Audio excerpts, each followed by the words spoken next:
This episode brought to you by PrepareWithDronetek.com. These days, the future is still more uncertain than ever. That's why people who know what's coming are using today to prepare. You can't wait until the last moment. By then, it's too late. The most important thing you need is long-term storage emergency food. It stays fresh for up to 25 years and will be there when you need it. I strongly recommend My Patriot Supply, America's leader in self-reliance. They're the only source my family uses for emergency food planning. And right now, you can save $50 off a 4-week supply of delicious meals that provide 2,000 plus calories a day. Calories give you the energy you need to survive. And saving $50 is impossible to pass up, but supplies are limited. So go to www.preparewithdronetek.com right now and stock up. That's preparewithdronetek.com. There's no time to lose. Do it now. Welcome back, everyone. I'm Dronetek, and today I'm going to tell you the disturbing story of Albion College in Michigan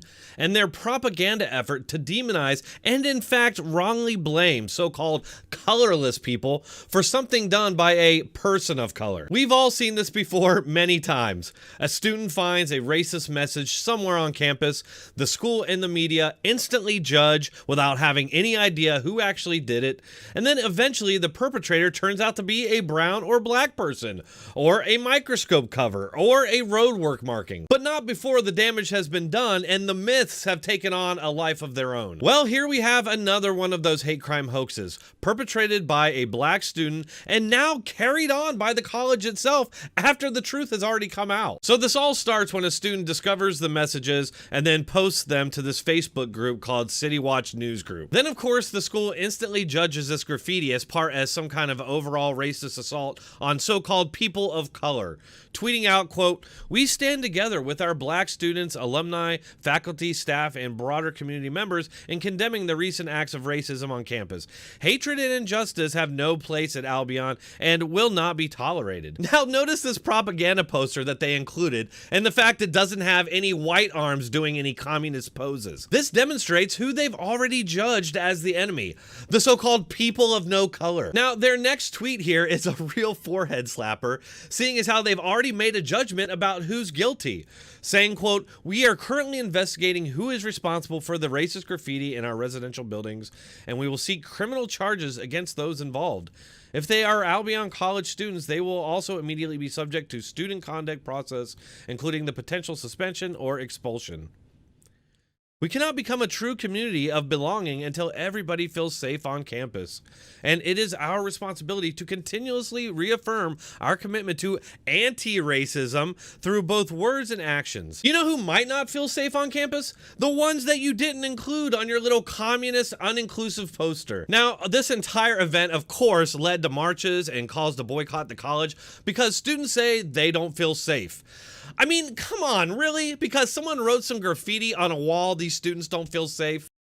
It really just shows how pussified and weak our school systems have made these kids. When I grew up, I was taught that sticks and stones will break my bones, but words will never hurt me. Words only have the power that you as a person give it. Fast forward a couple days, and the college finds out that it was actually a black student. Does the college walk it back, apologize for rushing to judgment, or call out the fact that it was actually a black student? Of course not. Earlier today, we identified the individual responsible for the racist and anti-Semitic graffiti in Mitchell Towers. The student, who was acting alone, acknowledged their responsibility for these incidents. And you'll notice they don't mention if it was a man or a woman. They have been immediately removed from campus and placed on temporary suspension while we conduct a full investigation as part of our judicial student process. But didn't you just say that the student admitted that they did this? Why would they not just be expelled from school immediately? But we know the acts of racism that have occurred this week are not about one particular person or one particular incident. Oh, of course not. We know that there is a significant history of racial pain and trauma on campus, and we are taking action to repair our community. But what action? Why do you need to repair anything? It was a hoax. It wasn't real. It's something that somebody did to make it seem like there was a real threat. and the college seems to be playing along even though they know it was a hoax. We will change and heal together as a community because we are committed to doing the work. Unless you're the part of that community that happens to lack color. Andy No responded here, and it's the most obvious response that I think any rational person would have, given that it was assumed by your faculty and administration that this was a white supremacist attack. Why didn't you inform the campus that the student suspect is black?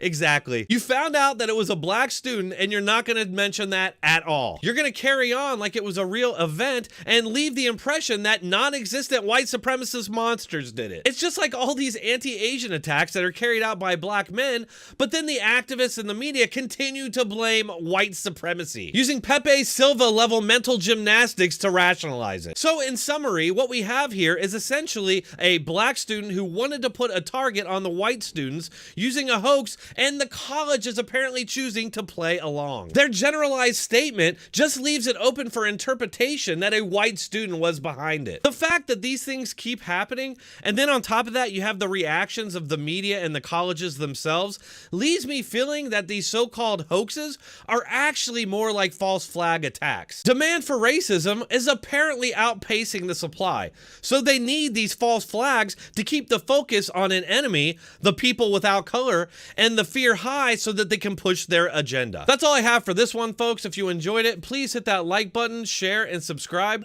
Make sure to hit that notification bell, and I'll see you all next time.